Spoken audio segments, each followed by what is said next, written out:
ಭಾರತ ಸಂವಿಧಾನ ಪುಟ number 11 point number 2 ದಸ್ತಗಿರಿಯಾದ ಹಾಗೂ ಅಭಿರಕ್ಷೆಯಲ್ಲಿ ಸ್ಥಾನಬದ್ಧಗೊಳಿಸಲಾದ ಪ್ರತಿಯೊಬ್ಬ ವ್ಯಕ್ತಿಯನ್ನು ದಸ್ತಗಿರಿಯಾದ ಸ್ಥಳದಿಂದ ಮ್ಯಾಜಿಸ್ಟ್ರೇಟ್ನ ನ್ಯಾಯಾಲಯಕ್ಕೆ ಹೋಗುವುದಕ್ಕೆ ಅವಶ್ಯವಾದ ಕಾಲವನ್ನು ಹೊರತುಪಡಿಸಿ ದಸ್ತಗಿರಿಯ ತರುವಾಯ 24 ಗಂಟೆಗಳ ಅವಧಿಯೊಳಗೆ ಅತ್ಯಂತ ಸಮೀಪದ ಮ್ಯಾಜಿಸ್ಟ್ರೇಟ್ನ ಮುಂದೆ ಹಾಜರುಪಡಿಸತಕ್ಕದ್ದು ಮತ್ತು ಮ್ಯಾಜಿಸ್ಟ್ರೇಟ್ನಿಂದ ಅಧಿಕಾರವನ್ನು ಪಡೆಯದೆ ಅಂತ ಯಾರೇ ವ್ಯಕ್ತಿಯನ್ನು ಸದರಿ ಅವಧಿಗಿಂತ ಹೆಚ್ಚಾಗಿ ಅಭಿರಕ್ಷೆಯಲ್ಲಿ ಸ್ಥಾನಬದ್ಧಗೊಳಿಸತಕ್ಕದ್ದಲ್ಲ. ಮೂರನೇ ಪಾಯಿಂಟ್ 1ನೇ ಮತ್ತು 2ನೇ ಖಂಡಗಳಲ್ಲಿ ಇರುವುದು ಯಾವುದು? ಪಾಯಿಂಟ್ ಎ ತತ್ಕಾಲದಲ್ಲಿ ಅನ್ಯ ದೇಶೀಯ ಶತ್ರುವಾಗಿರುವ ಯಾರೇ ವ್ಯಕ್ತಿಗೆ ಅಥವಾ ಪಾಯಿಂಟ್ ಬಿ ಪ್ರತಿಬಂಧಕ ಸ್ಥಾನಬದ್ಧತೆಗೆ ಅವಕಾಶ ಕಲ್ಪಿಸುವ ಯಾವುದೇ ಕಾನೂನಿನ ಮೇರೆಗೆ ದಸ್ತಗಿರಿಯಾದ ಅಥವಾ ಸ್ಥಾನಬದ್ಧಗೊಳಿಸಿದ ಯಾರೇ ವ್ಯಕ್ತಿಗೆ ಅನ್ವಯಿಸತಕ್ಕದ್ದಲ್ಲ.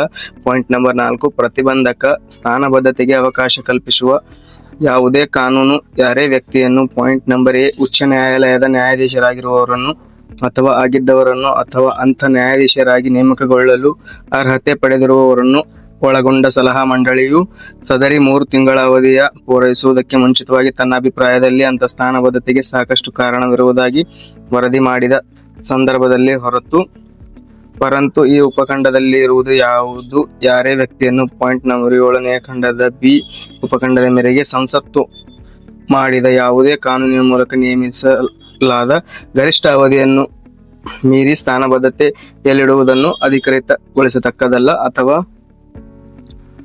ಪಾಯಿಂಟ್ ನಂಬರ್ 1978ನೇ ಇಸ್ವಿಯ ಸಂವಿಧಾನ 24ನೇ ತಿದ್ದುಪಡಿ ಅಧಿನಿಯಮದ 3ನೇ ಪ್ರಕರಣದ ಮೂಲಕ 4ನೇ ಖಂಡವನ್ನು ಮುಂದಿನಂತೆ ಪ್ರತ್ಯೇಕಿಸಲಾಗಿದೆ. ಇದು ಇನ್ನೂ ಜಾರಿಗೆ ಬಂದಿರುವುದಿಲ್ಲ. ದಿನಾಂಕವನ್ನು ನಂತರ ಅಧಿಸೂಚಿಸಲಾಗುವಂತೆ.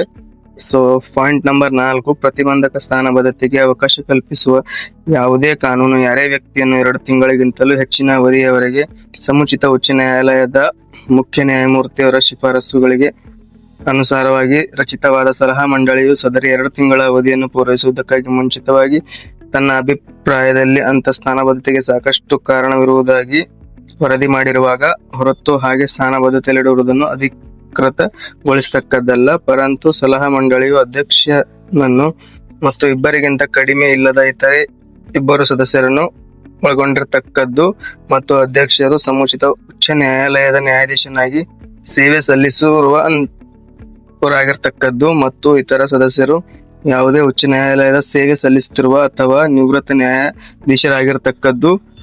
ಮತ್ತು ಪರಂತು ಈ ಖಂಡದಲ್ಲಿರುವುದು ಯಾವುದು? ಯಾರೇ ವ್ಯಕ್ತಿಯನ್ನು 7ನೇ ಖಂಡದ ಪಾಯಿಂಟ್ ಎ ಉಪಖಂಡದ ಮೇರೆಗೆ ಸಂಸತ್ತು ಮಾಡಿದ ಯಾವುದೇ ಕಾನೂನಿನ ಮೂಲಕ ನೇಮಿಸಲಾದ ಗರಿಷ್ಠ ಅವಧಿಯನ್ನು ಮೀರಿ ಸ್ಥಾನಬದ್ಧತೆಯಲ್ಲಿಡುವುದನ್ನು ಅಧಿಕೃತಗೊಳಿಸತಕ್ಕದ್ದಲ್ಲ.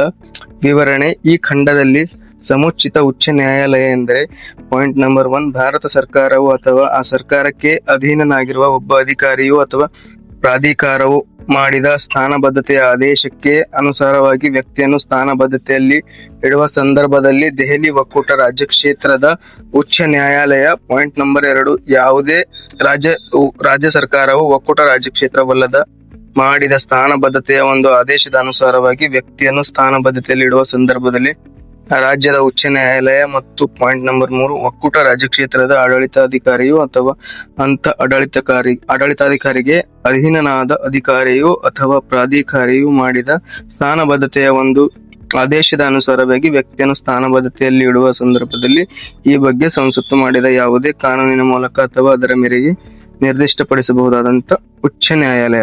ಇಲ್ಲಿಗೆ ಪಾಯಿಂಟ್ ನಂಬರ್ ಪೇಜ್ ನಂಬರ್ 15 ಮುಕ್ತಾಯವಾಗುತ್ತದೆ.